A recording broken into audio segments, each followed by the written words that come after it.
যুক্তরাষ্ট্রে উচ্চশিক্ষা শেষে চাকরি করে স্থায়ী ক্যারিয়ার গড়ার স্বপ্ন দেখেন লাখো ভারতীয় শিক্ষার্থী, কিন্তু সেই স্বপ্নের পথে এবার বড় বাধা। ডোনাল্ড ট্রাম্প প্রশাসনের বিবেচনায় থাকা একটি নতুন পরিকল্পনা বাস্তবায়িত হলে যুক্তরাষ্ট্রে পড়তে যাওয়া ভারতীয় শিক্ষার্থীদের গুনতে হবে $1,00,000, অর্থাৎ বাংলাদেশি মুদ্রায় 1 কোটিরও বেশি টাকা।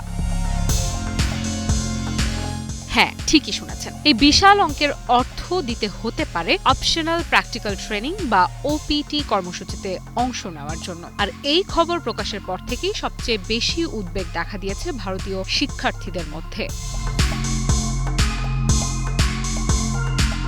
কারণ ওপিটি শুধু একটি কর্মসূচি নয়, এটি হাজার হাজার ভারতীয় শিক্ষার্থীর আমেরিকান স্বপ্নের সবচেয়ে গুরুত্বপূর্ণ ধাপ। বর্তমানে যুক্তরাষ্ট্রে পড়াশোনা শেষ করার পর আন্তর্জাতিক শিক্ষার্থীরা আলাদা কর্ম ভিসা ছাড়াই 1 বছর কাজ করতে পারেন, অর্থাৎ বিজ্ঞান, প্রযুক্তি, প্রকৌশল ও গণিত বিষয়ে পড়াশোনা করলে আরও 2 বছর অতিরিক্ত কাজের সুযোগ পাওয়া যায়।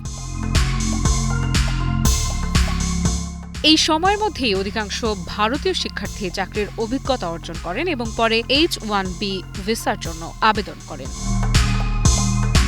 কিন্তু যদি এই সুযোগ পেতেই $1,00,000 দিতে হয়, তাহলে কি হবে?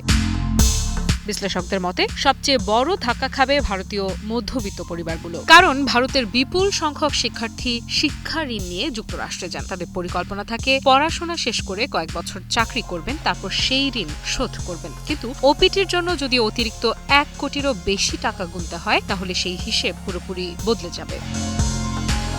পরিসংখ্যানও বলছে এর প্রভাব সবচেয়ে বেশি পড়বে ভারতের ওপর। সর্বশেষ ওপেন ডোরস প্রতিবেদনের তথ্য অনুযায়ী 2024-25 শিক্ষাবর্ষে যুক্তরাষ্ট্রে 3,63,000-এরও বেশি ভারতীয় শিক্ষার্থী পড়াশোনা করেছেন। আন্তর্জাতিক শিক্ষার্থীদের মধ্যে এটি সর্বোচ্চ সংখ্যা। শুধু তাই নয়, যুক্তরাষ্ট্রে অধ্যয়নরত প্রায় 40% ভারতীয় শিক্ষার্থী ওপিটি কর্মসূচির সুবিধা নেন।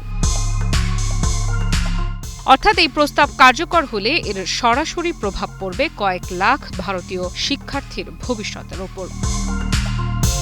ট্রাম্প প্রশাসনের দাবি, ওপিটির কর্মসূচির অপব্যবহার করে কেউ কেউ ভিসা জালিয়াতি করছেন এবং নির্ধারিত সময়ের বেশি অবস্থান করছেন। তাই নিয়ম আরও কঠোর করার প্রয়োজন রয়েছে। তবে সমালোচকদের মতে কিছু অনিয়মের কারণে লাখো মেধাবী শিক্ষার্থীর ওপর এত বড় আর্থিক বোঝা চাপানো যুক্তিযুক্ত নয়।